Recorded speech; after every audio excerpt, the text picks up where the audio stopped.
हो guys and welcome back. तर मागच्या 2 व्लॉग्समध्ये मी तुम्हाला वेंगुर्ल्याच्या नवरात्राबद्दल माहिती देते. तर त्याच्या पहिल्या व्लॉगमध्ये मी तुम्हाला सांगितलं होतं की देवघरामध्ये तुम्ही अलंकारासाठी देवांची अरेंजमेंट कशी करू शकता.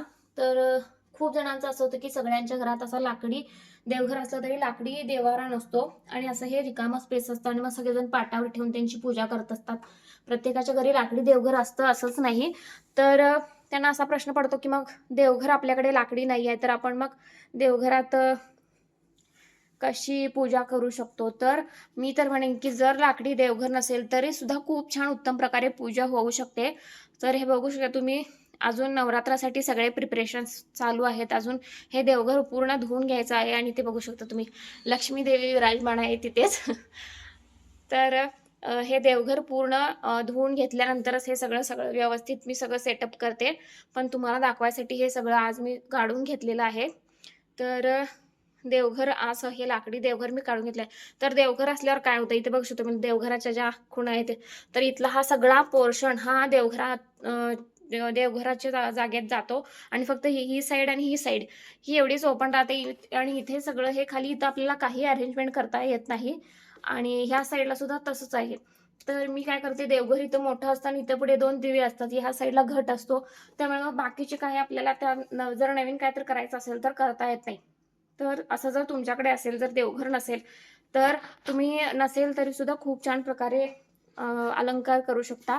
तर ते मी आज तुम्हाला दाखवते. जर तुमच्याकडे देवघर नसेल, तर तुम्ही अशा प्रकारे छोटासा, जेवढे जितके देव तुमचे बसतील तितकाच छोटा पाट घ्या. फार असा मोठा पाट नको. तर हा असा एक पाट घेतलेला आहे आणि हे बघू शकता तुम्ही, माझ्याकडे एक स्टीलचं हे असं एक देवांना ठेवण्यासाठीचा हा एक साचा आहे. हा ॲक्च्युअली श्रावणगौरीचा साचा आहे. जो श्रावणगौर ह्यामध्ये आम्ही बसवतो. तर हा श्रावणगौरीचा साचा आहे. तर यामध्ये मी जर माझ्याकडे नसतं तर मी यामध्ये अरेंजमेंट केली असती. तुम्हाला दाखवायचं म्हणून मी दाखवते. जर तुमच्याकडे हे सुद्धा नसेल तर तुम्ही सिम्पली या पाठावरच अनेक असा छोटासा पाठ घेऊन ठेवू शकता. मी तुम्हाला अरेंजमेंट म्हणून दाखवते. काल मी मागच्या ब्लॉगमध्ये तुम्हाला दाखवला होता एक मोठा माझ्याकडे फोल्डेबल पाट होता, तो मी दाखवलेला आहे. तर इथे मी हा एक पाट आहे वरचा छोटासा आणि आता एक प्लॅस्टिकचा डबा आहे. हा त्याला 2 साइड टेपने चिकटवलेला आहे. तर हे असं अरेंजमेंट केलेलं आहे. बघू शकता तुम्ही, हे असं आहे. याच्या पाठीमागे थोडीशी स्पेस ठेवा आणि यामध्ये जर तुम्हाला कोणता फोटो ठेवायचा, उदाहरणार्थ हे बघा इथं दत्तगुरूंचा फोटो आहे, तर तो तुम्ही इथे मागच्या साईडला लावू शकता आणि तिथे मग ठेवू शकता आणि मग त्यावर वस्त्र अंथरून मग ही जी मोठी साईड आहे किंवा तुम्ही यावर 3 स्टेप्सचा पार्ट ठेवला तरी तो चालतो. तोही तुम्हाला मी ठेवून दाखवते, 1 मिनिट. इथे बघू शकता तुम्ही, हा 3 स्टेप्सचा जो पार्ट आहे तो मी दाखवले होता मागच्या व्हिडिओमध्ये तुम्हाला. तर हा सुद्धा पार्ट तुम्ही ठेवू शकता. तर यामध्ये तुम्हाला काय करायचं आहे, तर यावर तुम्ही वस्त्र अंथरा आणि जसं मी तुम्हाला मागच्या व्हिडिओमध्ये सांगितलं तर तसं तुम्ही शाकंभरी देवीची जी मूर्ती आहे ती वर ठेवा किंवा तुमची दुसरी जी कुलदेवी, तुमची जी कुलदेवी असेल तिची तुम्ही ज्या ज्या देवाचं नवरात्र आहे त्या देवाचा अलंकार करण्यासाठी आपल्याला भरपूर जागा मिळाली पाहिजे, अशा पद्धतीने तुम्ही देवांना बसवा. जर तुमचे देव जास्त असतील तर तुम्ही पाठ घेण्यामध्ये व्यवस्थित तुमचं डोकं लावा, कारण जर देव जास्त असतील तर त्यांना फार जवळ ठेवू नका, कारण मग आपल्याला अलंकार करताना फार अवघड जातं. तर जेवढे देव असतील त्या मानाने तुम्ही पाठ वगैरे व्यवस्थित चूज करून मग ठेवा. तर जर उंचीवर असेल तरी सुद्धा खूप छान प्रकारे तुम्ही अलंकार करू शकता. तर मी माझ्या मताप्रमाणे इथं जर आपण कुलदेवीची मूर्ती ठेवली तर इथे आपल्याला वेंकोबाला ठेवता येऊ शकतं. कारण जर आपण गेज वस्त्र घालतो किंवा आणि काहीतरी हार फुलं वगैरे घालतो, ती व्यवस्थित अशी पडून इथून खालीपर्यंत तिथपर्यंत येऊ शकतात आणि आपल्याला ते व्यवस्थित असं दाखवता येतं, व्यवस्थित करता पण येतं. तर अशा प्रकारे तुम्ही, आणि हा पाठ थोडासा पुढे ओढला तर मागच्या साईडला आपल्याला इथे फोटो ठेवता येतो. मी वेंकोबाचा फोटो तुम्हाला ठेवून दाखवते. इथे बघू शकताय तुम्ही, या अशा प्रकारे वेंकोबाचा फोटो ठेवलेला आहे आपण. आणि आता शाकंभरीची मूर्ती ठेवून दाखवते. इथे ही अशी शाकंभरीची मूर्ती येते आणि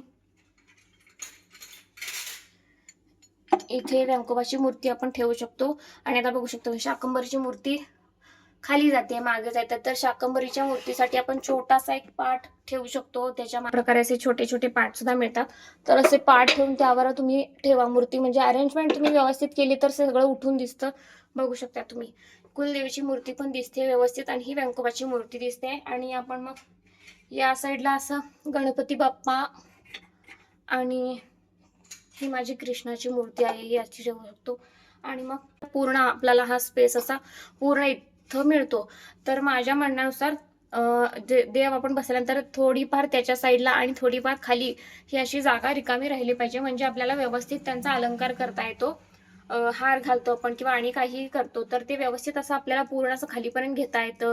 किंवा मग आपण गेज वस्त्र घालतो. ज्या ज्या प्रकारचे आपण अलंकार करतो त्यावर ते डिपेंड असतं. तर हे असं तुम्ही देवघरामध्ये करू शकता. आणि मागच्या साईडला तुम्ही जे आपण गणपतीत डेकोरेशन करतो त्याप्रमाणे तुम्ही काही करू शकता. मग केळीच्या पानाचा बॅकड्रॉप लावू शकता किंवा झेंडूंच्या माळा आणून लावू शकता. जसं आपण किंवा लाइटिंग लावू शकता. ज्याप्रमाणे तुम्हाला करता येईल, ज्या वस्तू तुमच्याकडे अवेलेबल असतील त्याप्रमाणे तुम्ही करू शकता.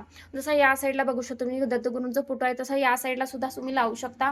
आणि इथे या साईडला तुम्हाला घट बसवायला सुद्धा जागा मिळते. आणि इथे पुढे तुम्ही जे आपले अखंड दिवे असतात ते ठेवू शकता.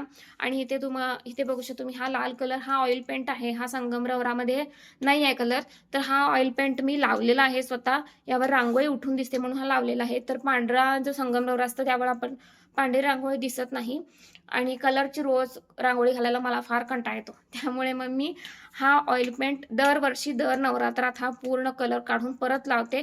हे दरवर्षीचं काम आहे ठरलेलं. देवघर धुतल्यानंतर हे सगळे कामं आणि नवरात्रात माझी ही सगळी कामं 8 दिवस आधी चालू होतात.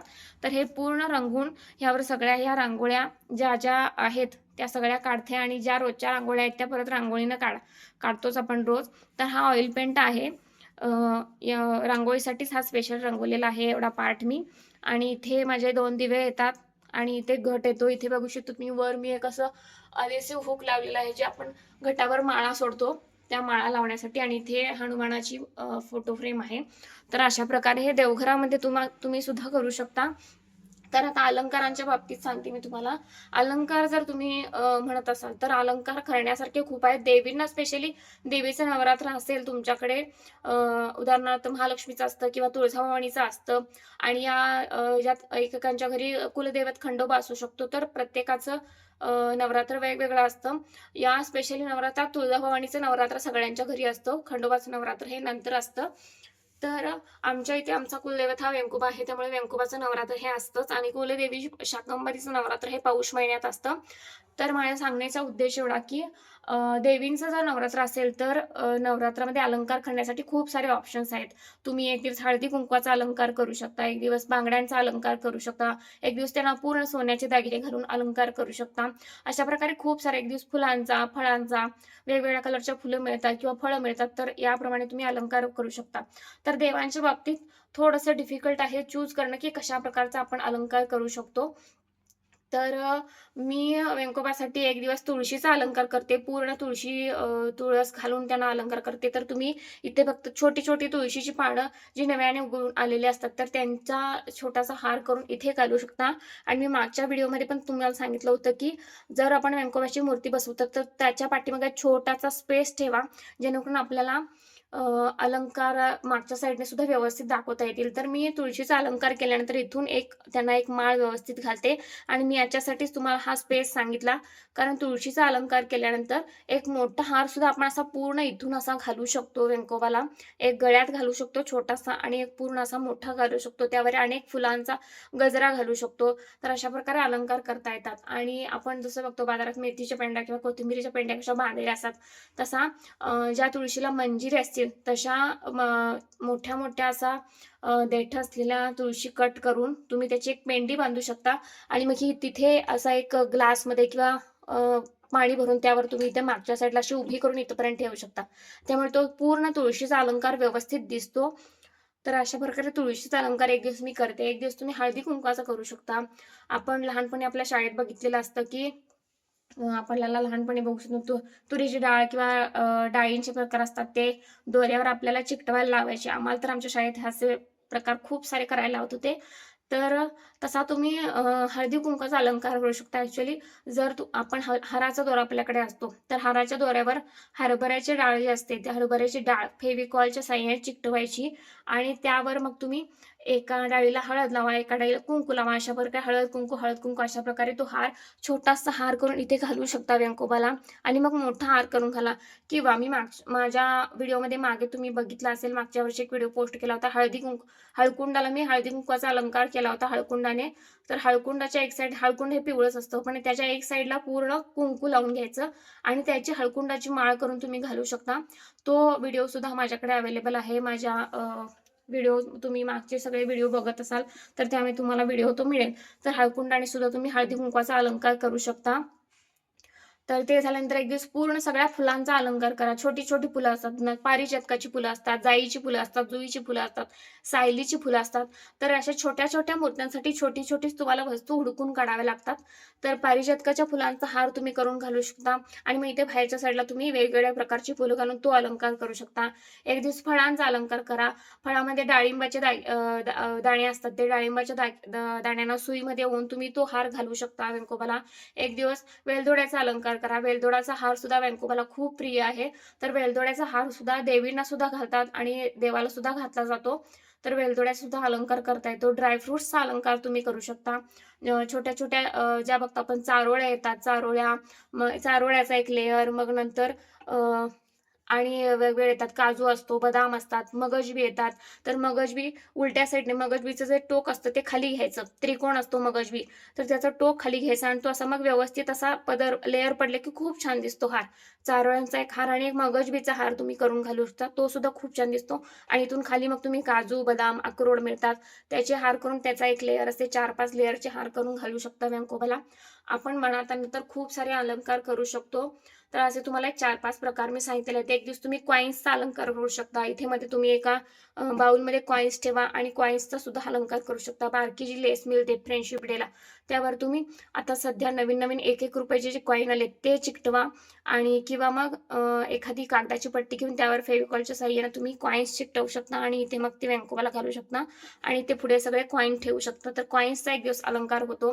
एक दिवस पूर्ण सोन्याच्या दागिन्यांनी अलंकार करा किंवा चांदीच्या दागिन्यांनी अलंकार करा. अशा प्रकारे खूप सारे अलंकार तुम्ही करू शकता. एक दिवस गेज वस्त्राचा अलंकार करू शकता. वेगवेगळ्या कलरमध्ये गेज वस्त्र रंगवून तो सुद्धा अलंकार तुम्ही करू शकता. लाल कलर, पिवळा कलर, ग्रीन कलर येतो आणि अष्टगंध लावून करू शकता, गुलाल लावून करू शकता. अशा प्रकारे वेगवेगळ्या कलरमध्ये तुम्ही गेज वस्त्र करून रंगवून ते सुद्धा असे लेयर करून तुम्ही पूर्ण वेंकोबाला त्याचा अलंकार करू शकता. अशा प्रकारे खूप साऱ्या पद्धतीचे अलंकार आहेत जे तुम्ही 9 दिवस 9 प्रकारे करू शकता. तर एकदा ड्रेस घातल्यानंतर ड्रेस आपल्याला बदलता येत नाही, पण अलंकार आपण रोज वेगवेगळे करू शकतो. तर अशा प्रकारे जे तुम्हाला आवडतील, जितके तुम्हाला करता येतील तेवढे नक्की करा अलंकार आणि हे सगळं करताना खूप समाधान मिळतं आणि माझी मनसा अशी इच्छा आहे आणि मला तर असं वाटतं, की जेव्हा तुमच्या मनात असं काही करण्याचं असेल, तर देव तुम्हाला त्यातून स्वतः मार्ग दाखवतो. देव तुम्हाला आयडियाज तो स्वतः देईल, तुम्हाला करायची इच्छा असेल तर. आणि जर तुम्हाला या नवरात्रामध्ये करायचं असेल, तर नक्की करून बघा. खूप सारे आणि खूप सोप्या पद्धतीने आहे आणि जसं तुम्हाला जमेल तसं तुम्ही करू शकता. देव तुम्हाला किंवा तुम्हाला कुणीही जज करणार नाही. तुम्ही असं का केलं, तसं का केलं, कुणीही जज करणार नाही. जसं तुमच्या मनात भाव असेल तसं तुम्ही करा. देव शेवटी भक्तीचा भुकेला असतो. त्याला तुमच्या पैशा-अडक्याशी काहीही मतलब नाहीये. तुमच्या मनाने तुम्ही जितकी त्याची सेवा कराल तितकी त्याच्यापर्यंत पोहोचते आणि जितकं तुम्हाला करता येईल तितकं करा. हे 9 दिवस नवरात्राचे त्याच्यासाठी एक सोहळा असतो आणि आपला सुद्धा एक सोहळा असतो आणि जर त्याचा उत्सव आहे तो चांगल्या पद्धतीने आपण केलाच पाहिजे. लाइटिंग्स लावा, खूप सारं डेकोरेशन करा, जे करता येईल आणि फक्त सांभाळून करा. कारण दोन्हीकडे 2 दिवे असतात. जास्त प्रमाणात कागदाचे जे प्रकार असतात, कागदाचं कोणतंही डेकोरेशन करायला जाऊ नका खूप आणि वस्त्र वगैरे घालत असाल ते सुद्धा जपून घाला. दिवे असतात घरात, लहान मुलं असतील तर ते सुद्धा खूप जपून करा. अ, म्हणूनच मी हे सगळं माझ्या देवघरामध्ये करते. कारण माझ्या देवघराला दोन्हीकडे बघू शकतो हे असे दार आहेत. तर एकदा दुपारचा नैवेद्य आरती झाल्यानंतर मी दार झाकून टाकते. ज्याने मुलं आली की गप्प बसत नाहीत. तर अशा प्रकारे हा सांगण्याचा उद्देश एक आहे, की जर मनात करायची इच्छा असेल तर नक्की करून बघा. अ, काहीही कारणं न देता करा. जर तुमच्या मनात इच्छा असेल तर आणि नक्की हे सगळं व्यवस्थित देव पार पाडून घेईल तुमच्याकडून आणि तुमच्या मनाला एक वेगळं समाधान मिळेल. जसं आपण बाहेर देवळांमध्ये मोठमोठ्या बघतो अलंकार केले जातात, ते बघितल्यानंतर एक मनाला वेगळं समाधान मिळतं. तर तुम्ही घरात जर केलं आणि नंतर जर तुम्ही केल्यानंतर तुम्ही मनापासून जर अ, मूर्त्यांकडे बघितलं तर एक वेगळं समाधान आपल्याला मिळतं. तर नक्की करून बघा आणि केल्यानंतर मला नक्की व्हिडिओज किंवा जे जे तुमचे अलंकाराचे फोटो असतील नक्की मला कमेंटद्वारे कळवा. आणि हे व्हिडिओज तुम्हाला कसे वाटतायत, ह्या व्हिडिओचा तुम्हाला काही उपयोग होतोय की नाही, हे नक्की मला कमेंटमध्ये सांगा. आणि असेच व्हिडिओ पुढे तुम्हाला मी करावे असे वाटत असतील तर प्लीज चॅनलला सबस्क्राईब करा. Thank so much.